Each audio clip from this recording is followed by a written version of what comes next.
Today is officially a month of time since I came back from Toronto to my hometown Zhuhai in China. And I have been doing a lot of observations around the city, and I also visited Macau about a few days ago, and I'm also going to visit Ningbo in a week.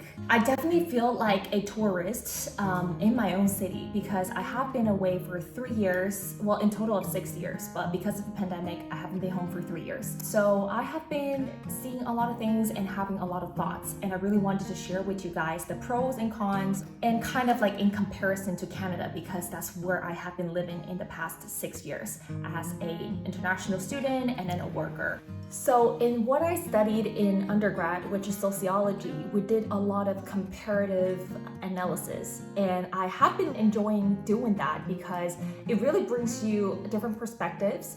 There's no good or bad way of doing things. I think we're simply just pointing out the differences kind of helps you to see things differently, and so that you can always bring new ideas, new inspirations to wherever you live. So that's why I want to do that today.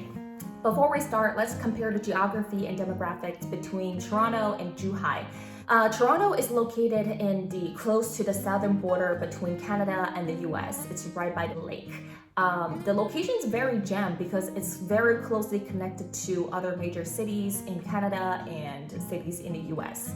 My city, Zhuhai, is also located in a very jammed area. It's right adjacent to Macau and Hong Kong. There is a long bridge that was just built a few years ago connecting the three cities. It's also right by the Pearl River Delta area, Zhujiang Sanjiaozhou, and it's also right by the South China Sea.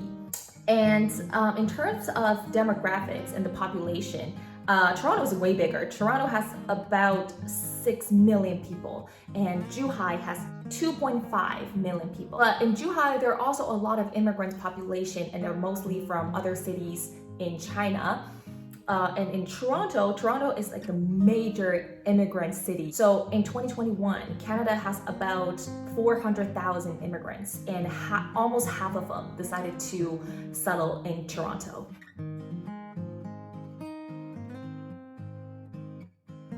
So the first thing that I want to point out living in Zhuhai is the sense of community.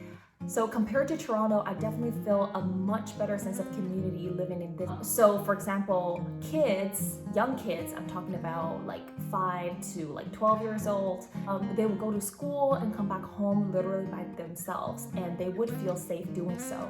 There is the primary school right in front of the neighborhood that I live in, and I would see kids going to school and coming home every day on their little bikes or scooters, and I have been doing that growing up as well.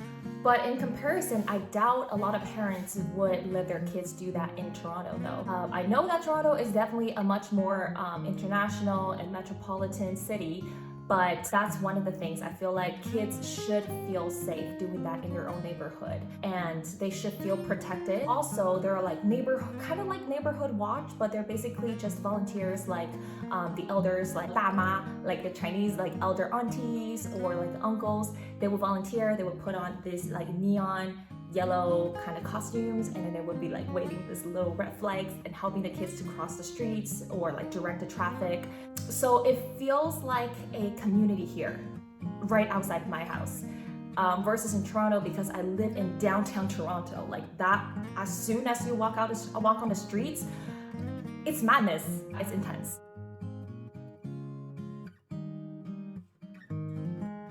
Number 2, I would say, is the city's development. Zhuhai China, it used to be a 经济特区, a special economic zone.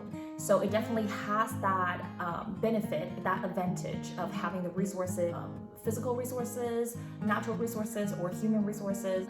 It's quite abundant here for the past few decades. And it seems like China's #1 goal has been to get rid of poverty, raising poverty across the country. So I feel like in that sense, China has been doing a very, very good job. So especially in my city, in the past 3 years, I have seen way more new buildings, like modern constructions, and they really got rid of a lot of 城中村, which are like the villages inside of city or perhaps ghettos. So it used to be quite unsafe, to be honest, to live in. But that was like about 10 or 15 years ago when I was a kid. So yesterday, my mom and I just drove past that area and I saw the entire Chengzhongchun was removed. They are now building new buildings, like condo buildings, apartment buildings on top of it. And also there has been a lot of regulations to erase the bad things that used to happen in those poor villages in the city.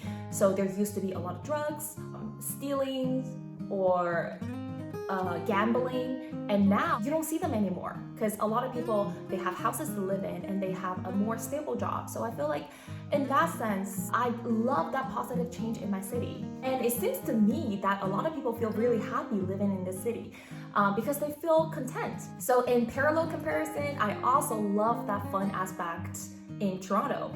You can literally go watch a hockey game or NBA game, a soccer game every other day, and things are changing really fast in Toronto too. Especially in downtown area, you'll see condo buildings, apartment buildings, houses getting built every other day, literally. So in that sense, these two cities are quite similar. I would say Toronto is definitely a lot more international, more diverse. There are a lot more people coming from all over the world. However, I do feel like the inequality in Toronto is a little bit more intense than Zhuhai.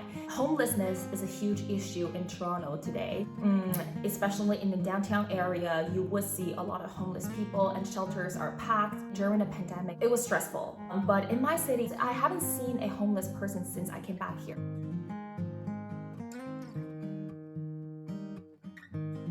The third thing that I want to make comparison of is our perception around dogs or having pets. I really want to talk about it because I have been pissed about it for the past few days. Let's get into it. So in Toronto overall, I feel like people are very friendly and accepting to dogs in public areas.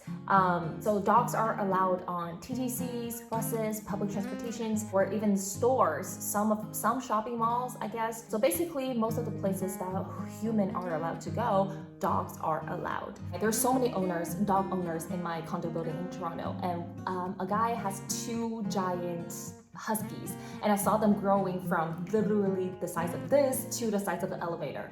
Everyone in the building seemed to be very friendly with them. Sometimes people would give way or give space for them to walk in so the dogs feel more comfortable and have more space. Just super lovely to see, and there are so many dog parks or parks just allow dogs to go in. In China, I do feel like having pets, especially dogs or larger sized dogs, is kind of an issue. It's very troublesome. I have heard my parents complaining about it all the time because there aren't a lot of parks allow dogs in. But what I'm the most frustrated about is some people's very old school perception about dogs or pets in general, especially among the elder generation. So a few days ago, I was walking Snowy and our smaller dog Borneo in our neighborhood. My dad was with me.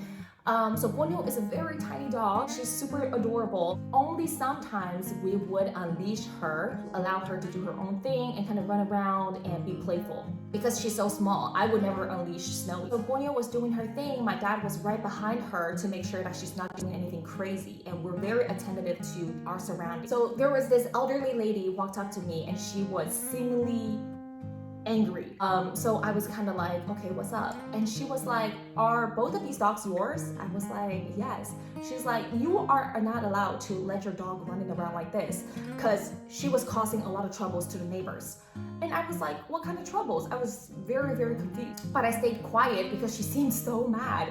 And she continued, she was like, that's very bad manners. If you have bad manners, you're not allowed to have dogs. And your dogs are horrible. She went on mumbling. I was really frustrated, mad, and upset, and confused, everything all above at the same time. But my dad and I took the L because Borneo was unleashed. So we immediately put her on leash quickly and we left while the lady was staring behind us. And a few days later, my mom and I were walking Snowy and Borneo, and this time they were both leashed. And we saw this lady again. And this time, I was like, what are you gonna say now? She stood there and watching my mom and I pass by, and she was just like staring at us like this until we walked off, until we kind of disappeared. So I do feel like among a lot of elder Chinese, generations, they don't really see dogs or cats as pets. They just see them as animals. And as animals, they're not allowed to do this, and that, and they're not allowed to be here and there. I do see that being changed. In my parents' generation and my generation, there are a lot more pet lovers, dog lovers, who literally treat their pets like they're little babies. And they would spend a lot of money on getting them looking beautiful, eat well, being treated nicely. So it's good to see that change, but sometimes it's also frustrating to see that our dogs are not allowed in many places or just enjoy having fun being themselves. And again, I really enjoy making these comparisons because there's always new things that you can learn from a place and apply it to another. You guys let me know what else you want to hear about or see, what kind of comparison that you want me to make. And also, in a week of time, I will be visiting Ningbo, which is in the Zhejiang province. Also a very beautiful, lovely place. So most definitely, I will be making more videos and showing you guys around in the city. Stay tuned. Have a lovely and peaceful day, just like Snowy's.